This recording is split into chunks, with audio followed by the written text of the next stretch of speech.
Dave is the professor of political science at Loras and director of the Archbishop Kucera Center for Catholic Intellectual and Spiritual Life. And so, Dave, if you want to say anything more as a disclaimer or as an explanation or as a description of yourself, feel free to do that. I'm going to go on to mute, and the forum is yours, Dave. Thanks, Dave. I appreciate it, and I appreciate all of you coming tonight. I'll just say right off the bat that if my microphone gets squirrely in some way, it sounds like I'm underwater or something, just send that in the chat as well. I'll keep an eye. Sometimes I'm on my home internet, and sometimes I just need to switch my mic around to clear that up. So just let me know if you're having trouble hearing me, and I can try and fix that.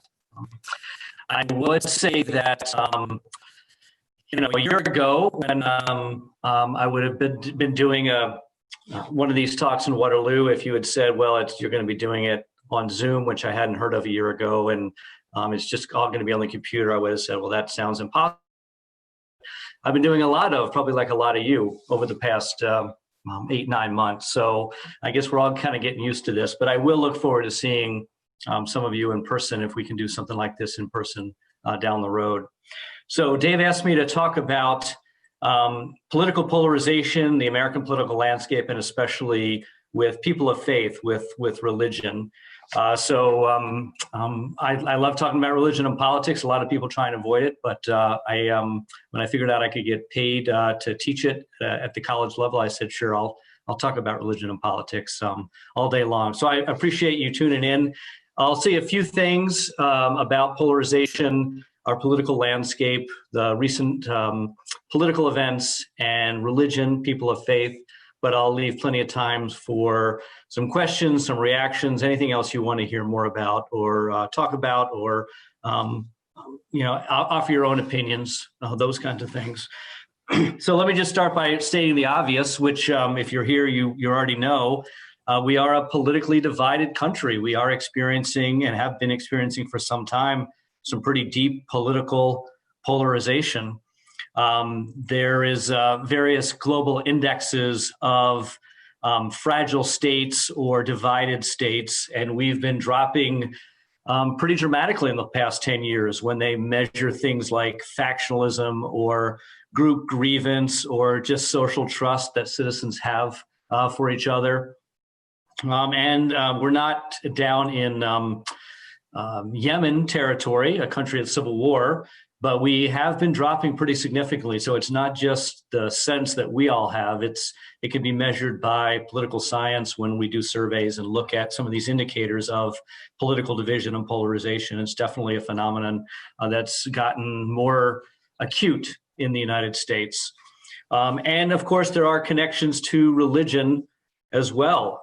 So for example, there's always been political divides among different religious denominations, whether it's Protestants and Catholics in the 19th century, or today, Jewish Americans are very dedicated Democrats, whereas Mormon Americans are very dedicated Republicans. White evangelical Protestants lean strongly towards the Republican Party. Black evangelical Protestants lean pretty strongly towards the Democratic Party. So we do have religious groups that are part of this division.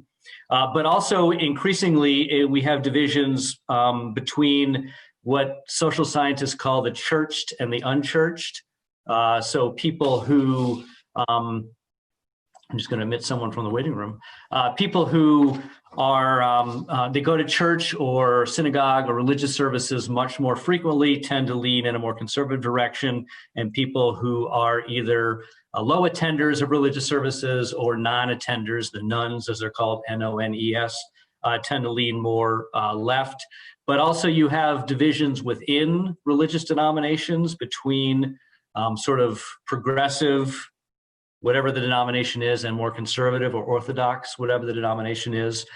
So I mentioned Protestants tend to be pretty polarized among those who lean left and those who lean right, and Catholics, my own faith tradition, is pretty divided among right-leaning conservative Catholics and left-leaning progressive Catholics. So polarization is not something that has sort of a separate from religion. Religion is deeply woven into our increasing polarization in the United States. So some of the reasons we are so polarized or increasingly polarized, both as a country, but also as people of faith, as religious groups. I'll just mention some of the things that political science, my own discipline, has looked at. And one of them is related to political psychology. So the way we tend to process information or think about political matters. There is a really fascinating area of study called moral foundations theory, which studies the way people's moral intuitions work. So all of us here on this call have 5 or 6, I can't remember, taste buds. And they're the same taste buds that everyone across the entire human race has and always had: salty, sweet, savory, umami, these kinds of things. And so we all have these 5 same taste buds, but you can see that we all have different tastes. Some of us like certain kinds of foods, and all around the world, different cultures have different kinds of foods. Some of us have a sweet tooth, some of us like savory foods. You know, there's a huge variety in our tastes when it comes to what we like to eat. So moral foundations theory posits that there's a very similar thing to the way we process moral information, that there's a set of moral intuitions or foundations that all human beings have, but they tend to be stronger or weaker among different people. So for example, almost all human beings have resonate with care and don't like to see people harmed. We all seem to like have a sense of fairness, and we don't like people cheating or betraying. We all tend to resonate with liberty as sort of being not being abused, and we resist oppression or someone abusing us. We all value loyalty and are suspicious of betrayals or traitors. We all have at least some aspect of trusting authority and order, and we don't like subversion or chaos or insecurity, uncertainty. And we all tend to resonate with certain issues of sanctity or purity. Certain things are sacred or pure, and we don't like pollution or degradation. So, you know, psychological tests show that all of us, to one extent or another, have these kind of moral intuitions, the same way we have taste buds. But it turns out that for some of us, some are stronger than others. And for left-leaning progressives, things like the care for other people and not wanting to see people harmed, or the idea of liberty from oppression tends to be pretty predominant. Whereas people who identify as conservative or tend to emphasize these, but also things like loyalty, authority, and sanctity tend to be stronger. So part of when we think about how it sounds like the left and the right are talking past each other when we're talking about issues like immigration or things like that, it tends to be because we appeal to different moral intuitions, different moral values, just the way our brains work and resonate with certain moral questions. That's also related to what political scientists have studied in the way we process information. So people tend to process information in ways that reinforce what they already think. So rather than, we think like a judge in a case would hear all the evidence and then reach a conclusion. Whereas lawyers, you enter the case knowing you want to make a particular kind of case, and you work to find the evidence that supports your client's side. And that's the way our legal system works. It turns out most of us in politics are a lot more like lawyers than they are like judges. When we hear a piece of information, we filter it, and we tend to ask one of two questions, like say, this particular politician has been caught in a bribery scandal. Immediately, our brain tends to ask, can I believe it or must I believe it? And can I believe it is a way of asking, is there any evidence that I can find to say, yeah, I want to accept this? And once I find that piece of evidence, boom, I'm done. I believe it. The guy's a scumbag. Must I believe it is a very different question. Can I find any evidence that discounts it? It might come from a bad source. There might be some doubt. And once I find a piece of evidence that says I don't have to believe it, then boom, I'm done. The guy's being framed, clearly. So our brains tend to engage in what we call motivated reasoning. We don't reason from a neutral position, weigh the evidence, and find the conclusion. We know the conclusion we want to reach, and we use our reason to filter the evidence in a way that leads to that conclusion. And that's not unique in American politics or even in politics at all, right? We do that in life a lot. In non-political matters, it's true of humans around the world. It's kind of a classic way our brains work when we process information. And when all else fails, we can fall back on good old whataboutism, which basically is, well, what about the other side? My team has done something terrible. My leader's done something terrible, but immediately I can shift to, well, the other side's worse. Don't you remember when they did X, Y, and Z? And no one remembers that. And we're the ones who are victimized and that kind of thing. So our brains are hardwired or structured in ways that lay the foundation for political polarization. That doesn't mean, though, that political polarization is always the same or it's always as acute as it is. It tends to ebb and flow, rise and fall. So in various periods of American history, we've been very polarized, such as now or parts of the 19th century. Other times in our history, we've been less polarized, such as the middle of the 20th century. So the external events or political events tend to drive more or less polarization. So one of the things that we've seen affecting increasing political polarization in the United States, as well as among religious people who are part of that same political system, is a few factors. One is our political parties have become what political scientists call much more sorted ideologically. That is, they've become much more coherent from a particular ideological point of view. So if you think back to political parties in the middle of the 20th century up even until the 1970s, they tended to be pretty diverse politically. You had a lot of conservative Democrats and you had a lot of progressive Republicans. The parties were based on other factors such as region. So you had very conservative Southern whites in the Democratic Party, but you also had progressive Northern African Americans and immigrants in the Democratic Party. You would have New England used to be a very Republican part of the country, but more progressive Republican. But then you also had the Midwest or even California, which used to be quite conservative Republican. So different parts of the country, different racial, ethnic, and religious groups made for some pretty diverse political parties. And that was why you would be able to have bipartisan support, because you'd have conservatives in the Democratic Party and conservatives in the Republican Party joining together, and progressives in both parties joining together.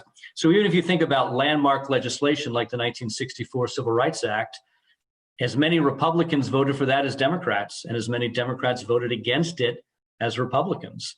Whereas today, most major legislation is a strict party line vote. So the extent to which all progressives have pretty much migrated to the Democratic Party and almost all conservatives have migrated to the Republican Party means our parties are much more coherent, which wouldn't necessarily be a problem. Most democracies have pretty coherent ideological parties. The problem for us is our system doesn't really accommodate that like a parliamentary system like most other democracies have, where one party basically controls everything until they get voted out of office, and then the other party controls everything. Our system, both parties have leverage, and so they can polarize and sort of sabotage each other pretty effectively.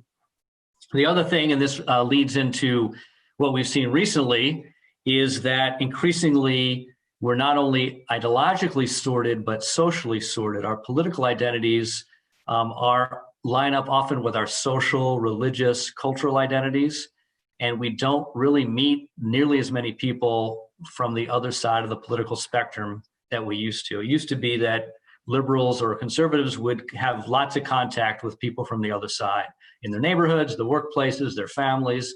But today, families, workplaces, neighborhoods, even parts of the country are increasingly sorted. So there isn't those what are called cross-cutting relationships that tend to break down stereotypes. If I don't know anyone on the other political spectrum, then my only exposure to them is the caricatures I get on social media. how terrible they are, because I don't actually know any of them. So the cartoon character created by the media is the only thing I sort of know.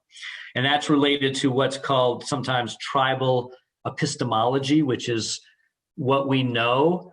If my information only comes from an information bubble that includes people who think like me, then it just reinforces my political ideas, and I'm never challenged on those ideas. And whether it's cable news or social media or any other outlet, we increasingly don't get any information that doesn't reinforce what we already think. And so part of this has to do with the sorting of social and partisan identities. And even coming back to people of faith or religion, this has a big impact on our religious identity as well. We have a sense that our religious identity should come before our political identity, that I have my political views because my religious views inform them.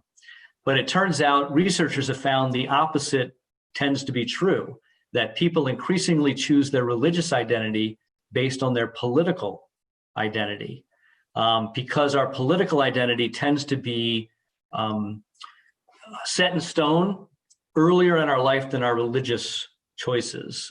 People's political identity tends to be locked in by their late teens, early 20s, and it has to do with their upbringing, their childhood, their parents, but also the political events that are happening at the time. If they came of age during the Reagan Revolution or when Obama was elected, they tends to lock in their political identity, their partisan loyalty, and that tends to last pretty much the rest of their life. Not for everyone. Some of you have probably changed your political views or party over time, but it tends to be locked in for most people.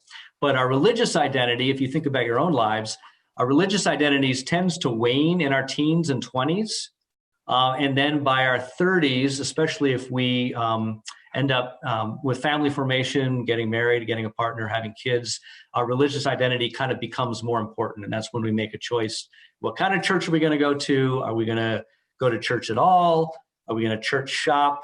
And oftentimes, since our political identity is already in place, we tend to select our religious behavior based on signals from our political identity. Is this a progressive church? Is this a conservative church? Is religion for people of my political views, or does that reinforce my political views? So increasingly, religion is polarized because our politics is polarized, and our partisan identity turns out to really shape a lot of our behavior, social, cultural, and religious. It tends to line up with our identities because, again, with psychology, we don't like cognitive dissonance. We don't like our religious identity to conflict with our political identity. So that, and it operates differently for different racial or ethnic groups. For white Americans, being progressive is associated with choosing to be more religious, especially in conservative congregations. But for African Americans, being more progressive is associated with becoming more religious, especially in Black church congregations. So depending on our political and cultural, racial, and ethnic identity, that will shape the way we approach our religious identity. So all this, again, this isn't going to be news to most of you because you're interested enough in this topic to tune in tonight on a Thursday night. All this has been increasingly on display in our politics over the past, well, for a while now, but especially over the past 4 years, and then accelerating leading up to, during, and since the last election. And a lot of this is kind of hard to separate out in the Trump era because Trump is such a unique political figure in recent American history. So it's hard to separate what's unique about President Trump himself and what is indicative of sort of deeper trends in our politics. So I think definitely there are larger trends at work that help explain the bitterness and rancor and political behavior of people in the last 4 years or so. But Trump as an individual definitely helped accelerate or made uglier some of these. Some of it's unique to his own particular character and personality. But he wouldn't have been able to have that kind of impact if there weren't these deeper trends of polarization, information bubbles. And that's what has led to things like conspiracy theories, which have always been part of American political history.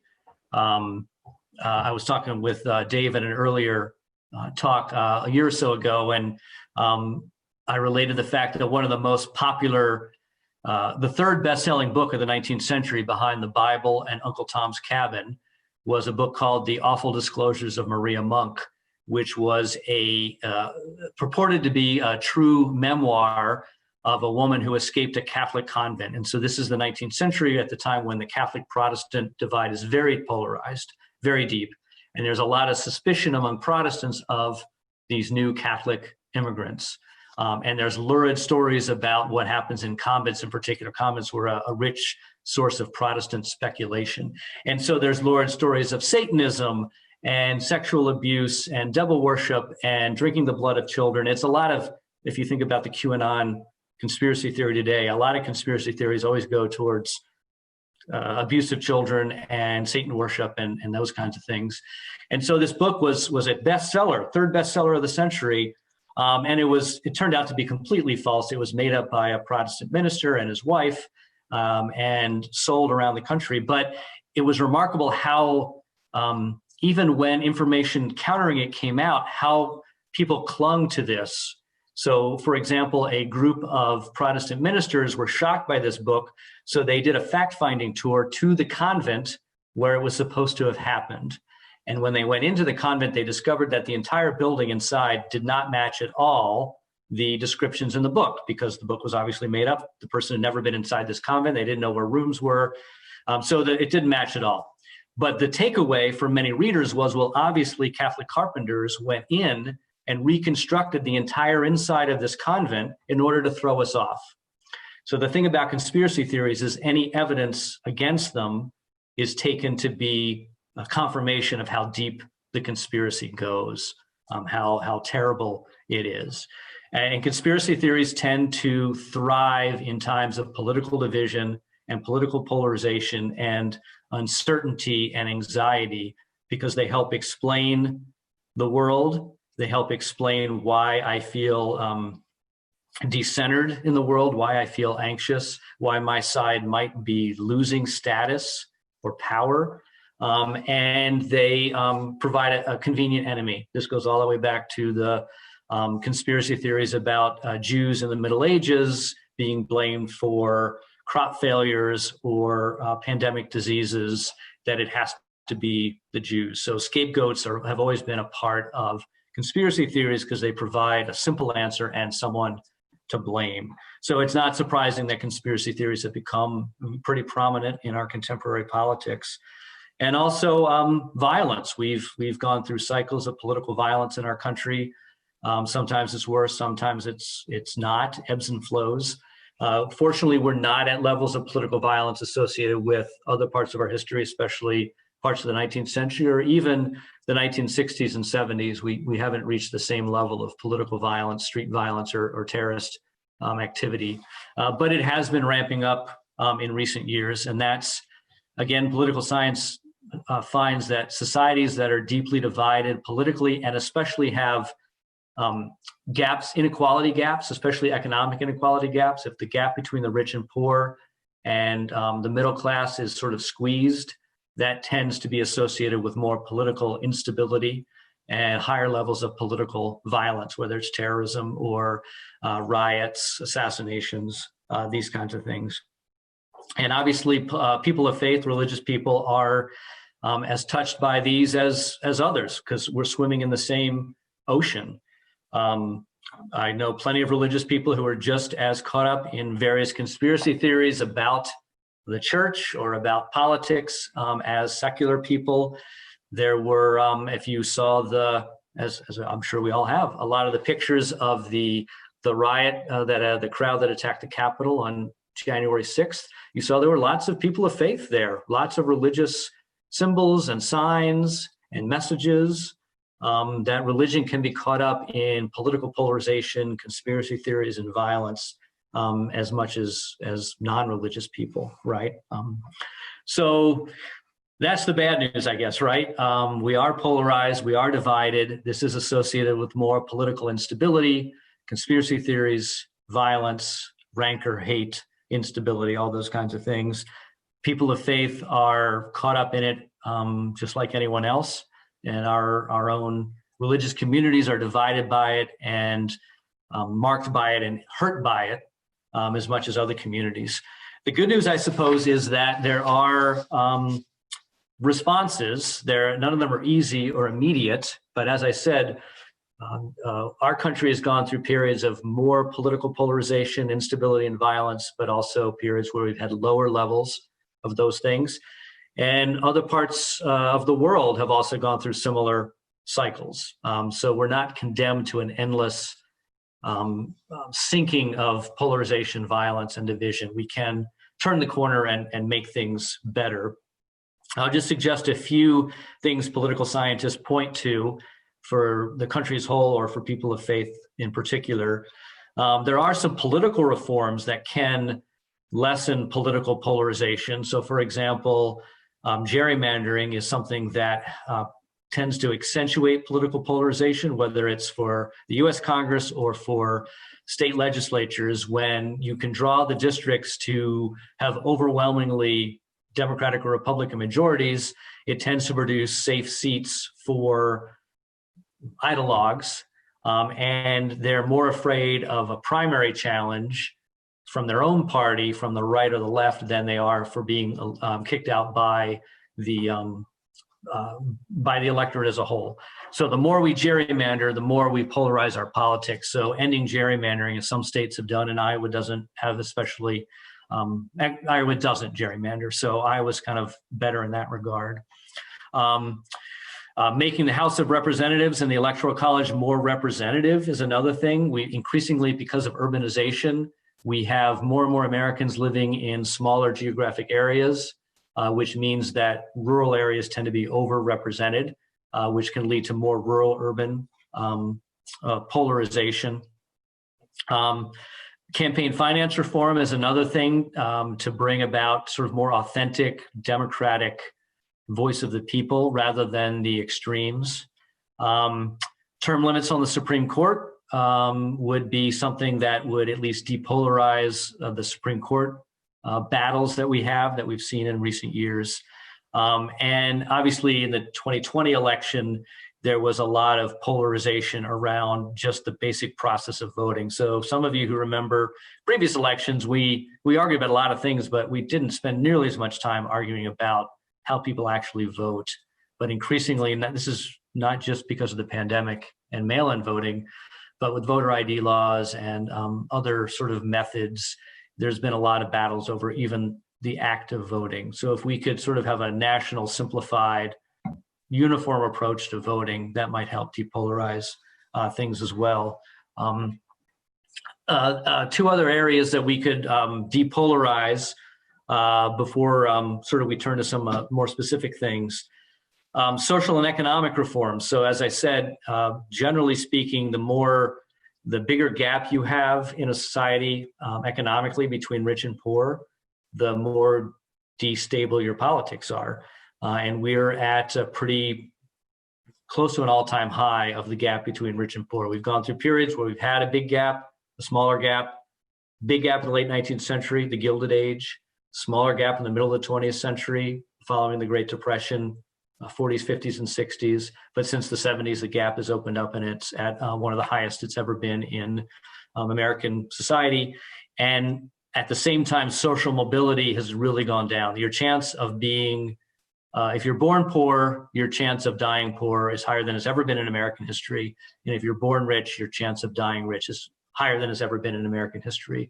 So not only are we unequal, but there's almost no mobility between the classes, which leads to deep social divisions and anger and political instability. So the more we can address sources of not just economic inequality, but social and racial inequality, that can help polarization. As well as just civic engagement. I'm biased because I teach political science. The more we teach government and civics in schools, the more politically literate people are, and the more politically literate we are, the less we're likely we are to fall to conspiracy theories and misinformation and just being in our own sort of information bubble. And then finally, there are ways that we can depolarize just our conversations, and this might be especially important for political or for religious denominations, for people of faith, because we are supposed to be leaven, right? In society, we are supposed to be witnesses, to lead by example. What was it that St. Francis said? Spread the gospel wherever you go. If necessary, use words. So the way we act and engage politically, that most Americans still identify as people of faith, as religious. So if religious people began behaving in different ways, then that certainly could make a difference in our politics. Some of the things to think about, especially for those of you who are Catholic like myself, and the Catholic Church is especially politically polarized because we tend to be a pretty good cross-section of the United States. We're the most regionally, economically, racially, ethnically diverse denomination out there because we're so large and spread across the country. So some Protestant denominations or Jewish or Mormon denominations or Islamic mosques are not as politically divided as a typical Catholic parish, which is why many of our priests and deacons don't like to preach about politics, because they know they're going to anger half the congregation right off the bat and get tuned out. So it might be an opportunity for religious denominations, and again, particularly Catholics, to model a different way of talking about politics. One way is to simply remember polarization tends to go down when we have cross-cutting relationships, when we actually know people from the other side of the aisle. Red people know blue people and blue people know red people. So the non-political relationships we can form in parishes can be actually an important background source of depolarization. If we have a lot in common with someone from the other side of the political aisle about our families or the sports teams we root for, or the kind of work we do or the way we pray, those can really break down some of those barriers. And then when we do talk about politics, some of the ways experts talk about is engage in dialogue, not debate. It might feel really good to explain to someone patiently why they're wrong about everything, but it's almost never changed anyone's mind. Debates are never about changing minds. They're about scoring points and feeling good about being able to explain to someone why you think they're wrong.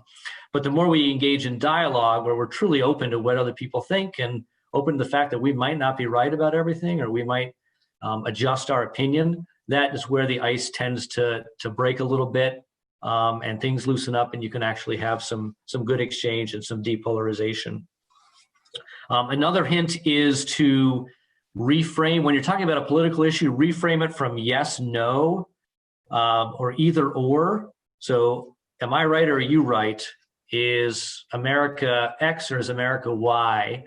To more of a scaled discussion. So rather than is government regulation good or bad, no one's ever going to answer that question. You're just going to be yelling at each other. But if you say, well, how much government regulation should we have when it comes to the food supply? Then people can actually say more or less, or yeah, we should probably have more inspection of meat to stop E. coli. Once you sort of frame it as how much or how little rather than yes or no, either or, then it allows us to change our position or modify our position without changing it. People almost rarely want to admit they're wrong, but they can adjust saying, yeah, I can meet you part way. That makes sense to me. So if you allow people to adjust their positions in a discussion without having to change their positions, that tends to be more important. Also, just listening. Political studies show that if you just let people talk for a while, it really makes a huge difference. Before my wife asked me to stop doing so, I used to write some letters to the editor or guest columns in our local paper here about hot button political issues. And because the column would always give your name and address, people would look up our number and they'd call the house. And sometimes they'd be pretty upset.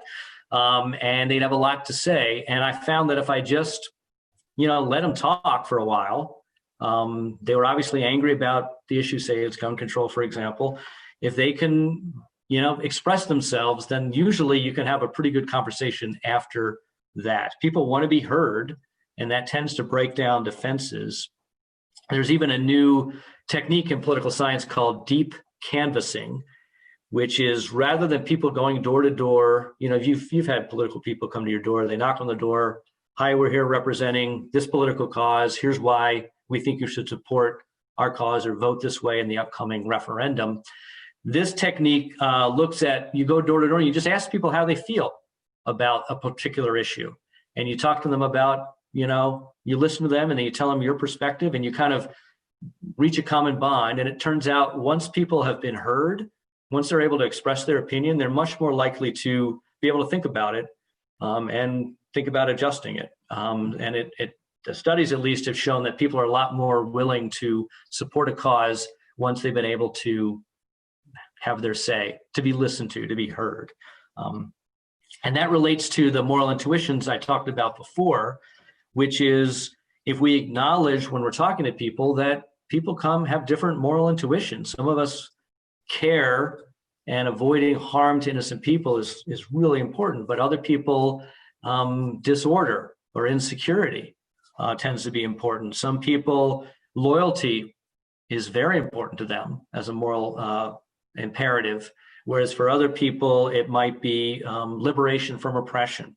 So remember that you can talk in different languages, almost different dialects, different moral dialects, and not everyone shares yours. And so being able to speak about your issue in a different dialect to people it might resonate with them more rather than just talking past each other like we seem to do.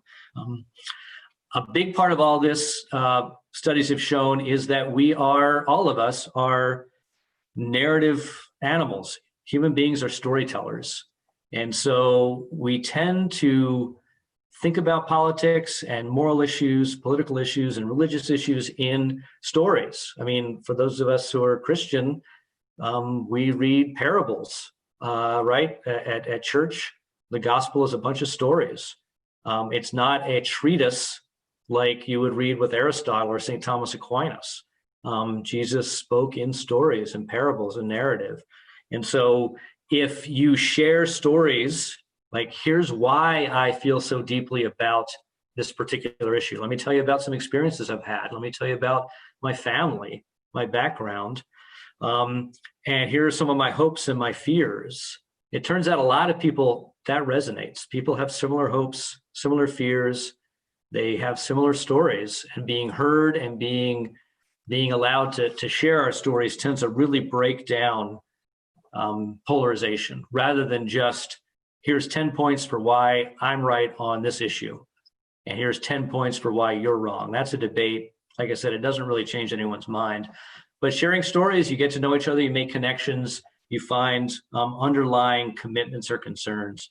And that's something I found just talking with students a lot over the past couple of decades when I teach politics, is even among right-leaning and left-leaning students, there's definitely some common underlying commitments and concerns that unify them.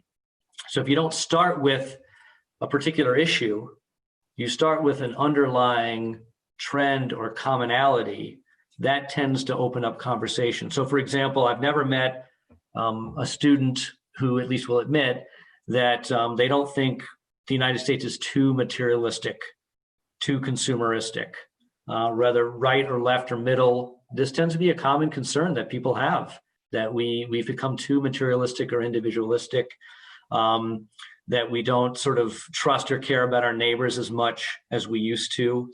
The political left and the political right, both in different ways, cares about economic inequality and vulnerability.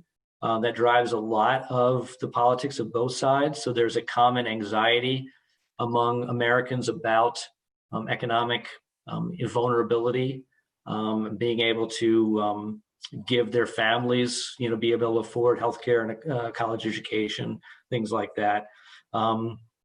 There's even a surprising amount of agreement on sexuality, which seems to be one of the things that really divides the left and right. But if you listen to how the right and left both talk about sexuality, about changing sexuality, about the hookup culture, about the Me Too movement, there's a lot of similar kinds of feelings. It might manifest itself differently in different campaigns or issues, but underlying a lot of our debates are some commonalities. So if you start with the divisions, you don't get as much progress. But if you start with a common underlying agreement, then it loosens it up and people can kind of depolarize their conversations. So that's not to say that these are miracle working techniques when you're talking with people in your families or your communities, your parishes, but they can loosen and shift some perspectives. They won't produce quick, full agreement, but we live in a democracy. We shouldn't have quick, full agreement. Democracies are about a lively exchange of ideas.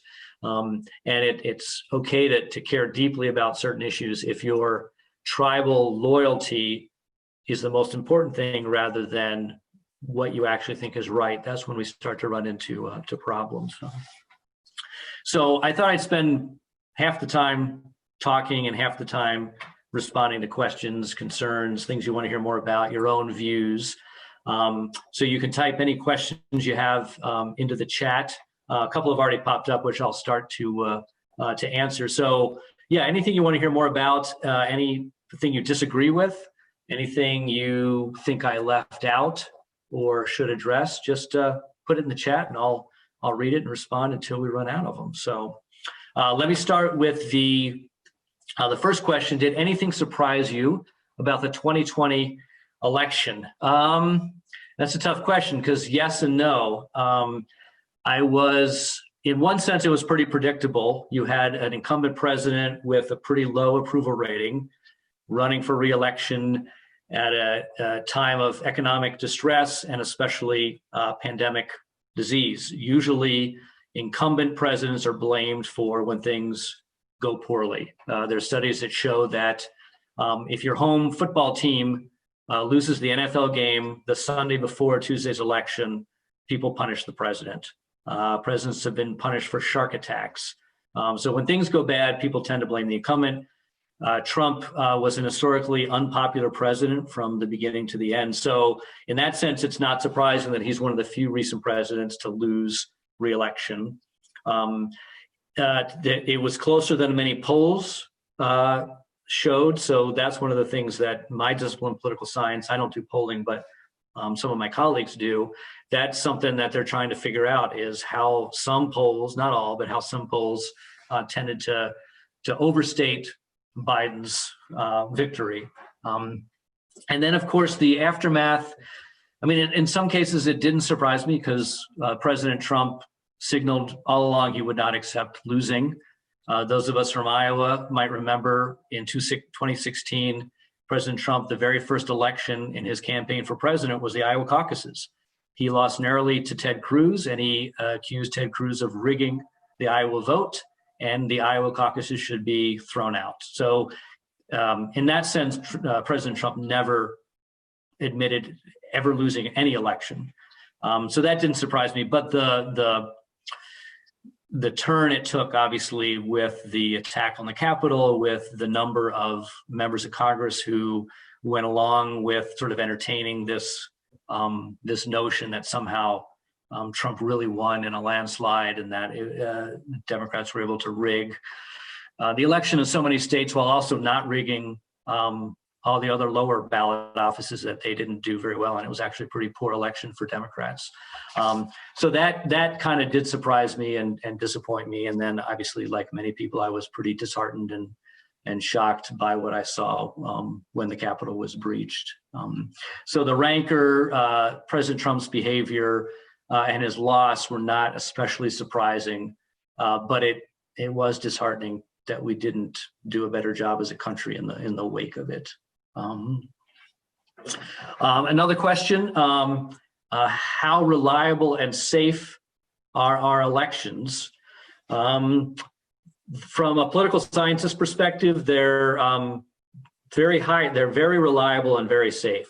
So we can do lots of democratic studies around the world, but we tend to have pretty reliable and safe elections. The only lack of reliability is we tend to have a higher error rate because our elections are conducted in so many different parts of the country. They're very localized. A lot of it uses out-of-date technology. We tend to have a high error rate. So there's a lot of spoiled ballots, as we say. People make mistakes. We tend to have very long and confusing ballots, whereas most democracies, all you do is you go and you check the political party you want to vote for. But we've got president, we've got Senate, House, we got a bunch of judges we've never heard of. We got like water commissioner and ag secretary we've never heard of. Some ballot measures on the back that we don't really understand. So there are more mistakes made, but that's different than fraud. We have almost no meaningful fraud in our elections, fortunately. We used to in the 19th century, and mainly by ballot stuffing, not by people voting when they shouldn't. That's no way to steal an election. You can't get enough votes. As Stalin said, it's not who casts the votes, it's who counts the votes. So real election fraud happens when the boxes are thrown out and new boxes are substituted. That's how you steal elections around the world. So fortunately, we don't have a problem with that. So we do have reliable, safe, and generally accurate, except for ballots being thrown out because people make mistakes. Our elections are pretty good. So a lot of the concern around voter fraud is really for partisan advantage rather than an actual fraud, which is why anytime people have investigated it, tried to prosecute it, bring it into court, you can really never find the evidence because it's just not there. Which is good news, actually. I mean, that's one of the parts of our democracy is working, is our elections are safe and reliable. If we make it harder to vote for people than most other democracies, and we make it more error prone because of the confusing ballots we have. Another question just came through. What are the grievances that had an influence on the January 6th riot other than voter fraud? Yeah, that's a complicated question because it's, I think, a complicated set of grievances. One thing to keep in mind is that this was a large group of people, but they're certainly not a representative of the United States public. It wasn't an insurrection like you get in some countries where you have a significant part of the population across the entire country rising up. So it was a large crowd, but it was one that was self-selected for already being angry and upset about the election. Obviously, it had to do with loyalty to President Trump, which is why he was able to spread this misinformation that he had somehow won the election and it had been stolen from him. So as people who were already primed to believe that, like I said, motivated reasoning, we tend to look for evidence that we want to believe, which is why even I, as a well-educated, rational, calm person, will often watch a sports event with a team that I am really loyal to, and I will be convinced that the refs are biased against my team. And I know part of me knows this is insane, but part of me really wants to believe that the only reason my team lost is because clearly the refs were paid off. There's some kind of terrible conspiracy against my team. The league doesn't want them to win, blah, blah, blah, blah. So we're primed to want to accept what we want to believe. And especially if that's underlying grievances like a sense, there's the many, I think, people represented in the riot are related in some way to things like white nationalism, which there are many white Americans who are anxious that the status and numerical dominance of white America is being eroded. So there is anxiety about rising non-white Americans, especially related to immigration. So that's a measurable anxiety that surveys show. So that's part of it. Also conspiracy theories, people who are, I think people who are involved in the riot would be overrepresented among conspiracy theory believers.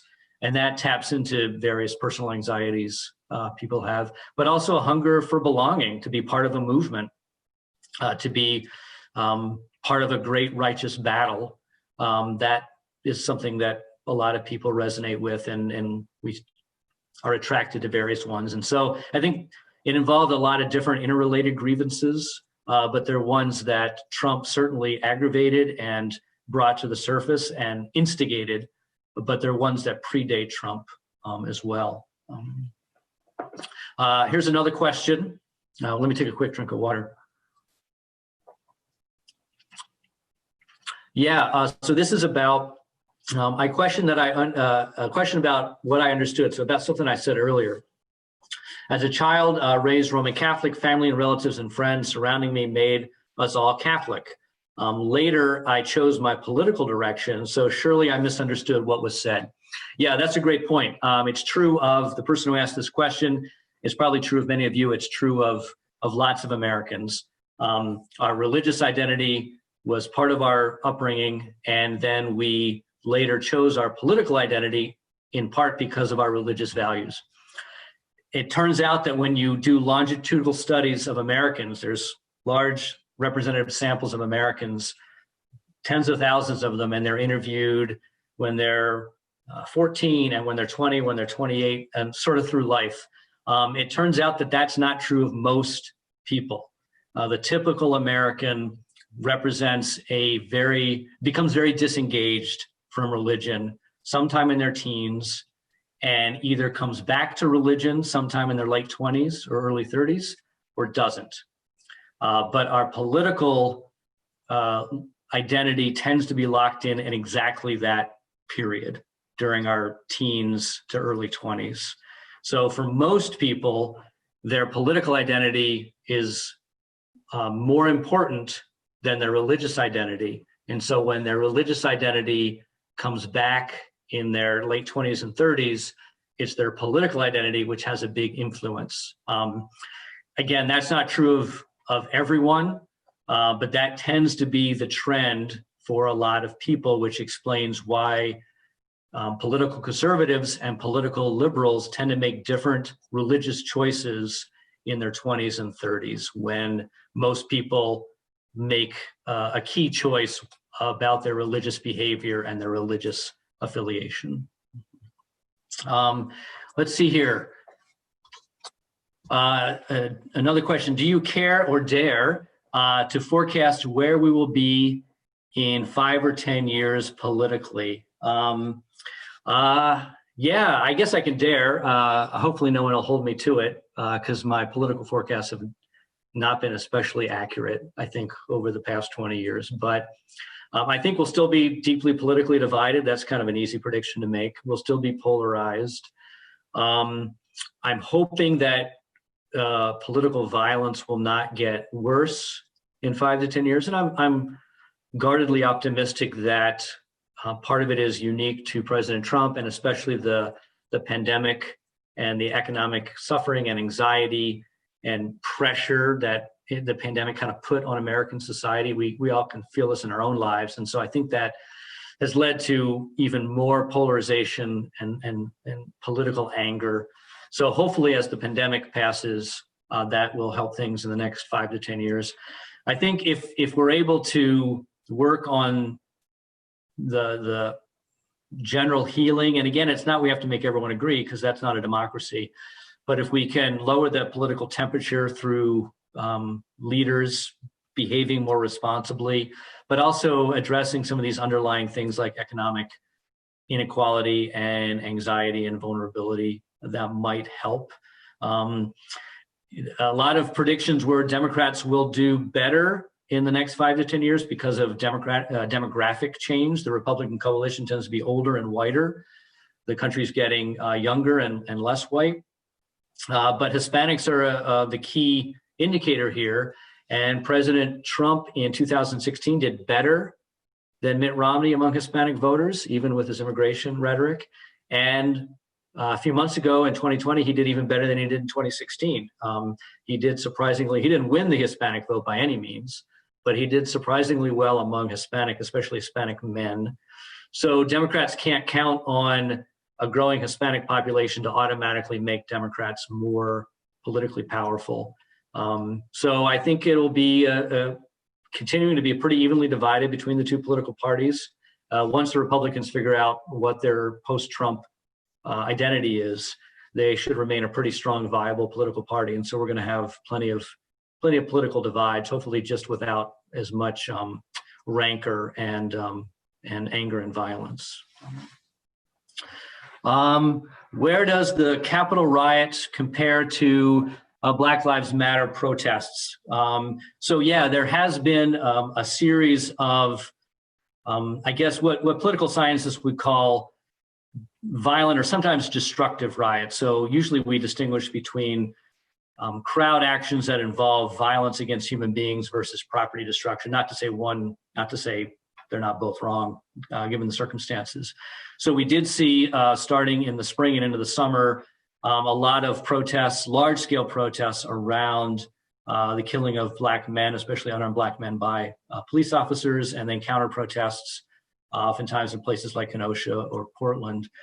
Those tended to be, I mean, the good news is those 98% of those were completely nonviolent, like not even destruction, no clashing with police, no vandalism.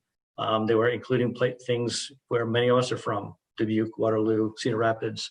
But some of them did, especially the ones that were broadcast on television, did involve some property destruction, some battling with police, especially in places like Portland. Interestingly enough, it tends to be young white guys battling with police rather than African Americans in a lot of these protests, especially in places like Portland. So it's not that the Black Lives Matter protests were completely nonviolent, but yeah, they tended to be largely nonviolent with some property destruction and some battling with police by a small number of protesters. And the Capitol riot actually started out that way. I mean, it was a raucous but still nonviolent protest. Those happen in DC all the time. That's sort of a regular thing on the Mall.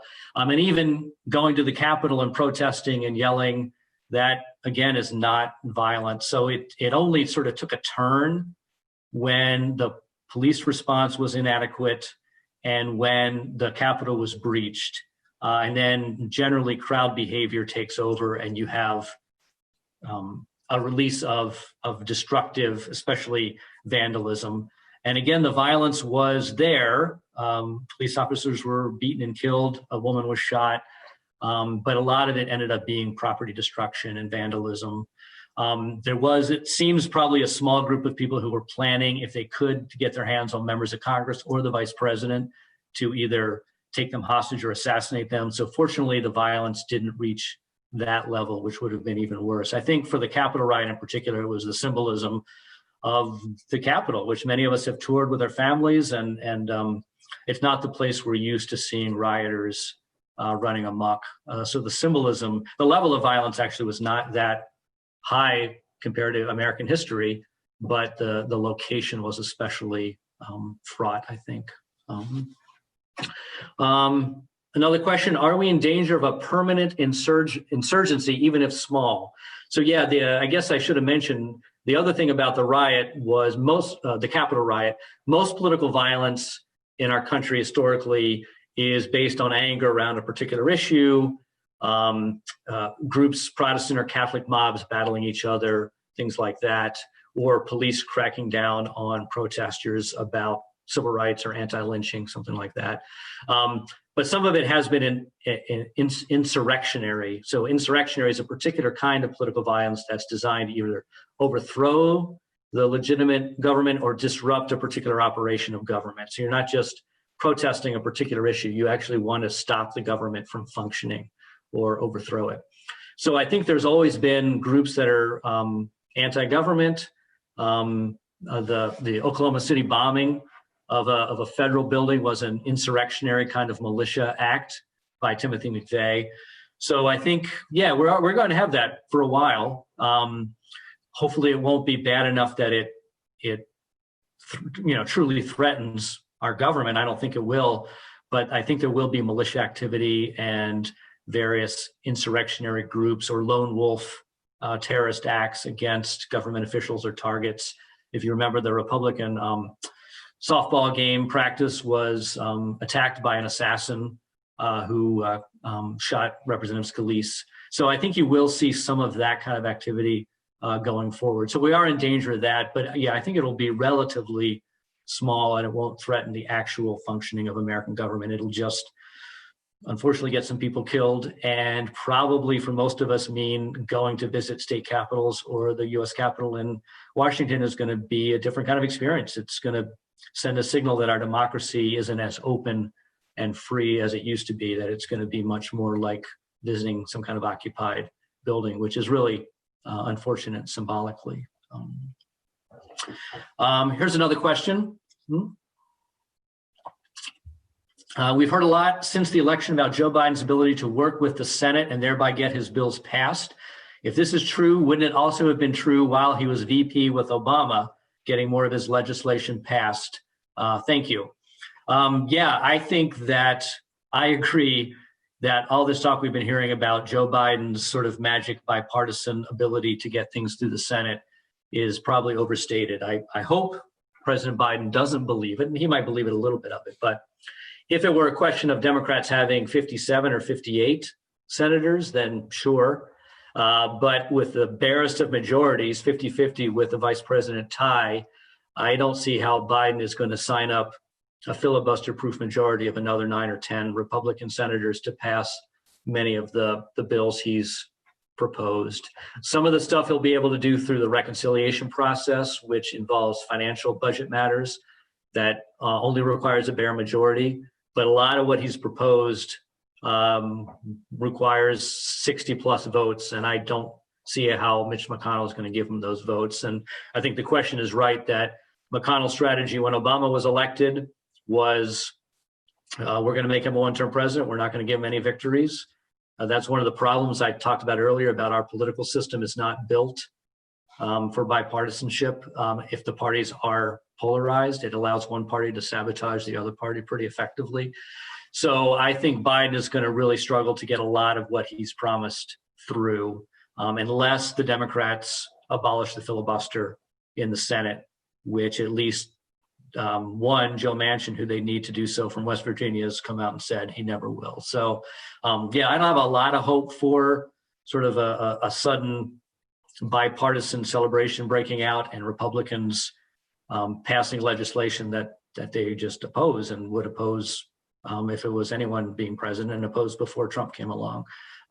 So yeah, I guess that would be my answer. Not terribly hopeful for a lot of Biden's agenda, whether you support it or not.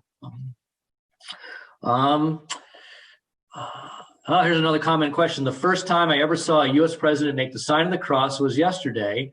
What effect do you think having a Catholic president will have on the general perception of our Catholic faith? That's a really interesting point because that's true. He's only the second Catholic president. I don't know if President Kennedy, I can't remember seeing any footage about whether he made the sign of the cross in public or not. But yeah, Biden's been very forthright and is happy to talk about his deep Catholic faith. Like many Catholics, obviously, he's at odds with the church, almost like all Catholics, I'd say. He's at odds with the church on some things, including some pretty important things. So I think it's a lot more important to him personally than it is to the country. When Kennedy ran, obviously, his Catholicism was a huge issue. He had to make speeches about it, television ads about it, newspaper articles. I mean, it was a real landmark because it hadn't been that long since Al Smith in 1928 had lost the presidential election as a Catholic. Many people blaming his Catholicism for that. But really, while it was really important to Biden, it really didn't seem to feature in the campaign. There's no evidence that voters saw it as a plus or a minus. So I think it symbolically is important, and also it will help some Catholics see their own faith represented symbolically, at least in the White House. But I don't see it really changing the Catholic Church, the perceptions of the church among Catholics or non-Catholics in the United States. I think it's just more important to Biden and his family than it is to the public at large. Let's see, next question. Oh yeah, so how do you see the balance between holding people accountable and moving on for unity? This is another very unique thing about the last 4 years is not only did we have a president impeached, we had the president impeached twice. So Trump now accounts for fully half of all the presidential impeachments in American history, 2 of 4. And the fact that he was impeached with just days left in his term and the trial coming after he's already left office sort of brings this kind of unique question. And I think there's good points to be made on both sides. Trump broke a lot of norms, if not laws, and certainly abused his office in ways that we haven't seen previous presidents do. And so to reestablish norms and try and reinforce the rule of law, the argument would be, yeah, we need to hold people accountable so presidents don't behave this way in the future. I don't know if we'd ever get another person like Trump, for better or worse. So I don't know that what happens to him would necessarily constrain the behavior of future presidents. And certainly there are some Democrats and Republicans who really think healing requires just letting Trump sort of fade into history and not drawing out the drama that always surrounds him. Some Republicans obviously are divided. A lot of them probably would like to see him convicted and prevented from running for office again, because that would clear the field for them. I'm sure Ted Cruz would love to see Trump no longer able to run for president, because that allows him to do so, but he's not going to vote for that because he wants Trump supporters. So there's both political calculations on both sides. How does this help my positioning politically? But yeah, there's a real question about accountability versus healing.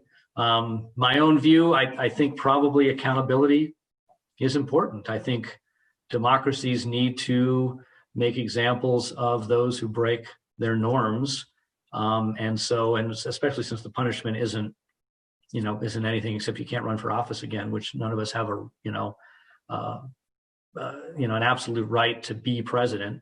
Yeah, I think it would help, but it will also increase rancor and anger and draw out the drama of the Trump presidency even longer. Let's see here. So to what extent could the possession of guns, particularly military-style weapons, enter into future fatal attacks, armed bands, angry and aggressive men?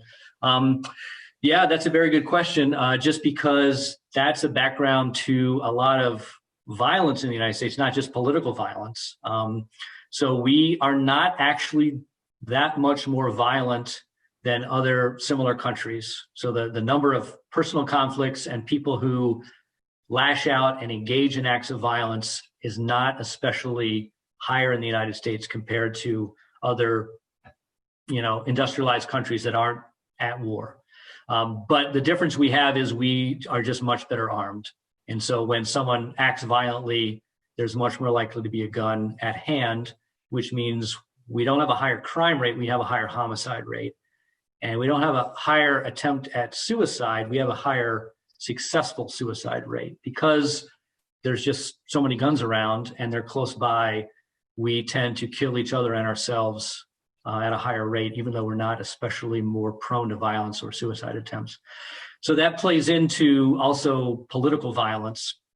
Other countries, you can engage in political violence fairly easily. So we've seen in other countries people using cars and trucks as weapons to plow over civilians and things like that. And you can get guns in other countries to carry out some terrorist attacks, as we saw in Paris, for example.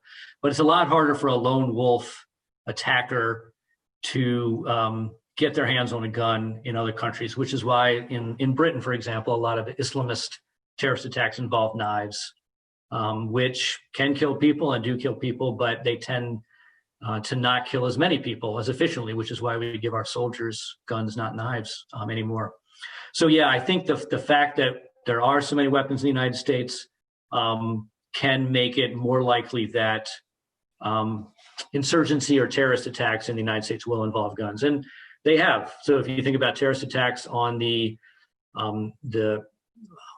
synagogue in Pittsburgh, or the Black church in South Carolina by Dylann Roof, or the Walmart in El Paso, which targeted Mexican Americans, these were all standard issue American mass shootings, but with a political motive. So it's very easy to take the mass shooting, which was, at least till the pandemic, that's one bright side of the pandemic, I think, reduction of school and other mass shootings.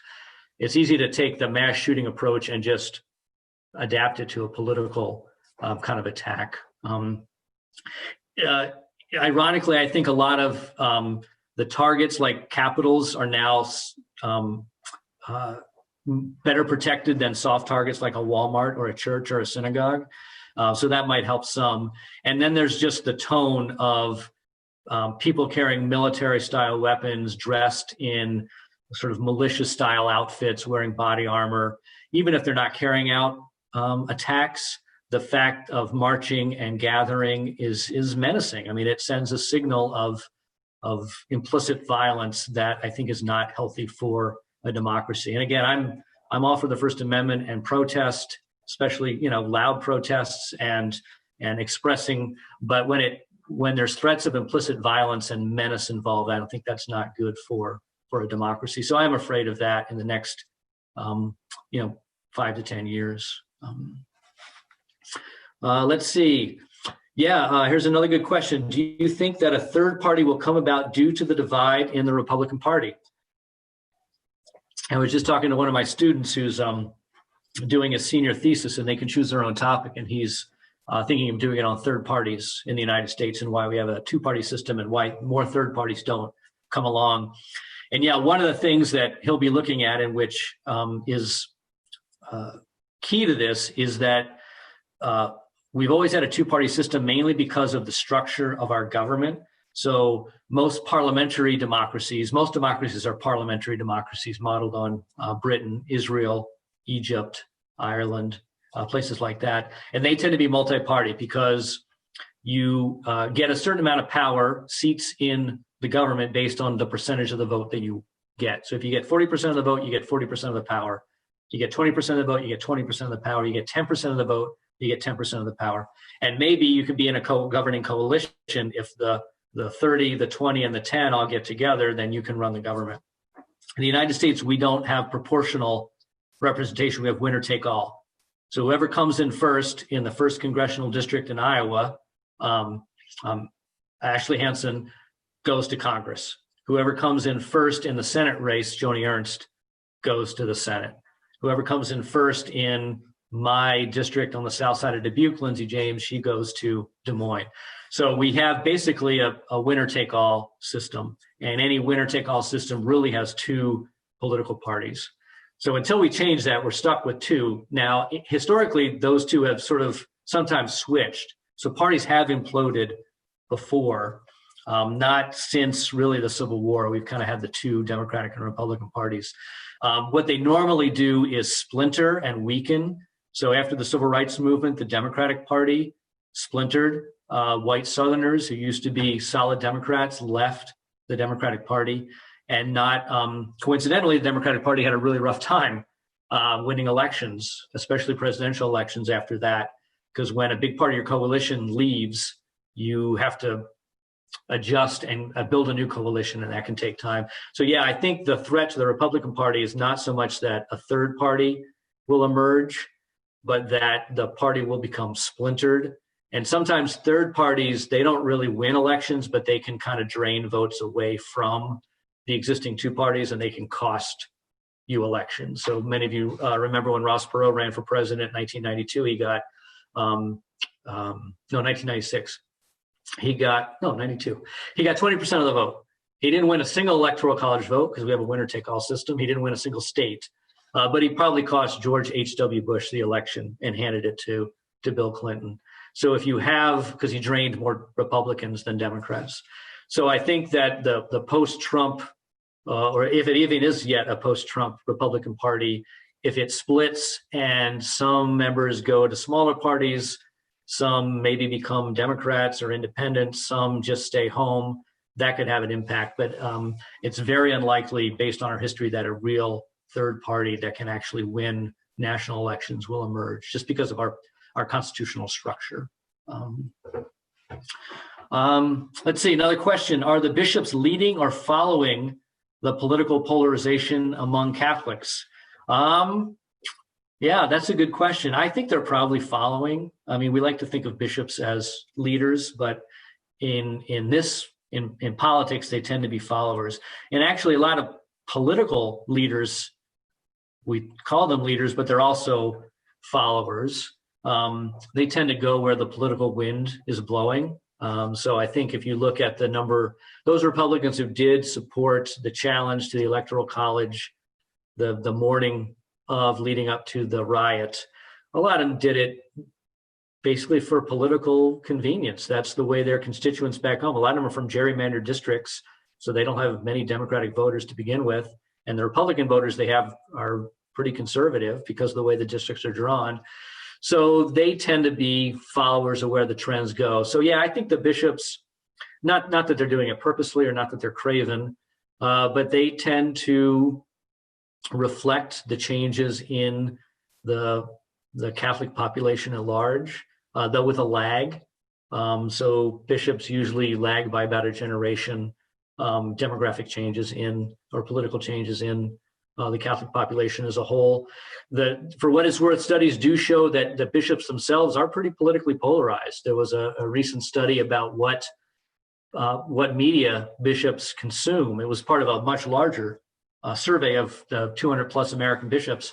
And it turns out that sort of more moderate theologically oriented bishops read the New York Times and the Washington Post, and they watch CNN, and they read Commonweal and American Magazine. And more theologically orthodox bishops watch Fox News, and they read National Catholic Reporter, not Review, and First Things, so they read more conservative leaning. So yeah, bishops are alarmingly perhaps in information bubbles, just like the rest of us. So in many ways, they're sort of following the same political trends that we are, rather than being independent leaders, which again is not surprising. They're human beings, they're Americans, they're part of the same, they're swimming in the same ocean that the rest of us are swimming in. Another question. Will abortion or pro-birth issues enter into party affiliation more than it has? So yeah, it is interesting to look at how views on abortion have played into the shifting of parties. When Roe v. Wade was handed down in 1973, more Democrats opposed abortion than Republicans. Both parties were pretty divided because the parties were not really well sorted. You had a lot of pro-choice Democrats, but a lot of pro-life Democrats, and vice versa on the Republican side. The Bush family was one of the founding members of Planned Parenthood. So the Republican Party used to have a strong sort of pro-abortion, pro-choice wing. As you've gotten a lot of sorting, generally speaking, those who care most about abortion, like that's a very important issue to them, have sorted themselves into either the Republican or Democratic Party. So people who really care about the issue and are pro-choice tend to be overwhelmingly Democratic. People who really care about the issue and are pro-life tend to be overwhelmingly Republican. Most people, though, don't care about the issue very much. It doesn't rank high. So that's why you still have quite a few pro-life Democrats, though they don't tend to be in leadership of the party. And you have a lot of pro-choice Republicans, but they don't tend to be in leadership in the party. So increasingly, you're getting the pro-life voice in the Democratic Party is getting smaller and quieter, and the pro-choice voice in the Republican Party is getting smaller and quieter. Even though most Americans are pretty much torn. They don't like abortion, but they don't want to see it outlawed in all cases. Will the Democrats be more successful not being held hostage by the radical base than the Republicans have been? Yeah, another good question. That's always the dilemma with a large political party in the United States. Again, in parliamentary representative systems, you can do pretty well if you've only got 20% support. You can be kind of ideologically pure because your strategy is to get 20% support, get 20% of the seats in the Bundestag in Germany, and get the Minister of the Environment for the Green Party. But in the United States, you got to get at least one more vote than the other party, so roughly 50% or more. So there's always this dilemma between, do you appeal to the more moderate middle, or do you appeal to the more activists who are going to turn out and vote, turn out your base? So the base strategy versus the swing strategy. I think both parties have been more attuned to their base just because that middle, because of polarization, is shrinking. There are a lot of registered independents in the country, but not many of them act like independents. They're what we call leaners. They act basically like weak Democrats or weak Republicans, and they almost always vote for one party or the other. So the true independent who'll switch from candidate to candidate, election to election, is getting really rare. And so the turning out the base, you saw this particularly with President Trump, who was able to kind of win in 2016 with a very much of a base-focused strategy, and almost won in 2020 with the same strategy.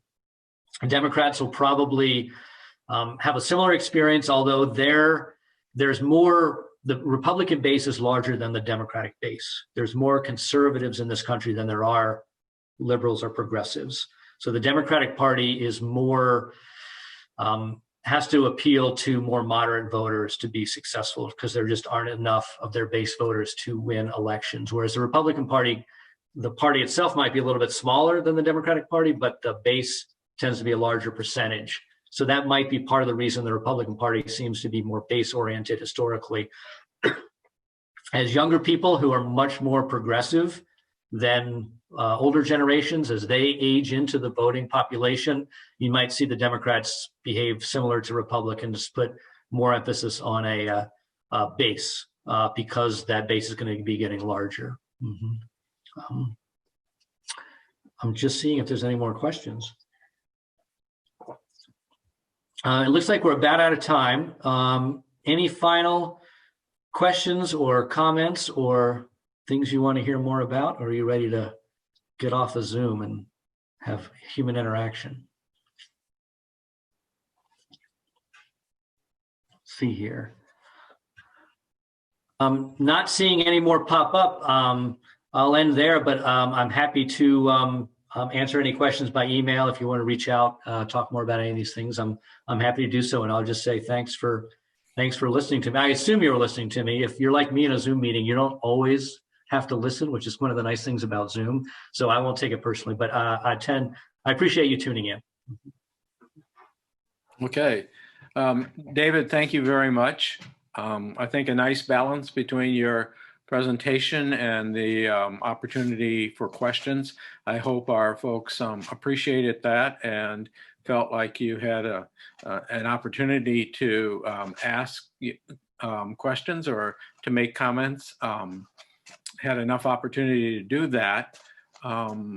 So I just want to remind people that a week from tonight on Thursday, Father Kopacik will be with us on Zoom, and he's going to present highlights from Pope Francis's last encyclical, Frutti Telli, which is about Francis's vision for fraternity and fellowship as a way of organizing our social and political lives. And Father Kopacik tells me that the encyclical repeats everything Francis has ever said. I think that's not quite true. So he's going to boil it down to the highlights rather than a summary of the entire encyclical. So I just want to remind you, I'm going to hold this up. I hope you can see it. This is the link for evaluations. I sent it to some of you if you had pre-registered in the emails today, but if there's somebody here who wasn't pre-registered, you wouldn't have gotten that. This is the link where it really is helpful to us to know how people respond. So if, 20% of you say, never have that Cochran guy back again, I'll have to ignore it, partly because the Cochran Center does give us a grant every year to help fund our forum programs. And so like a good politician, I would be really foolish never to have Dave Cochran back again. But Dave, for more than that reason, I really appreciate you being with us tonight. Thanks to all of you for joining us. Have a good evening, and I hope you'll come back next week.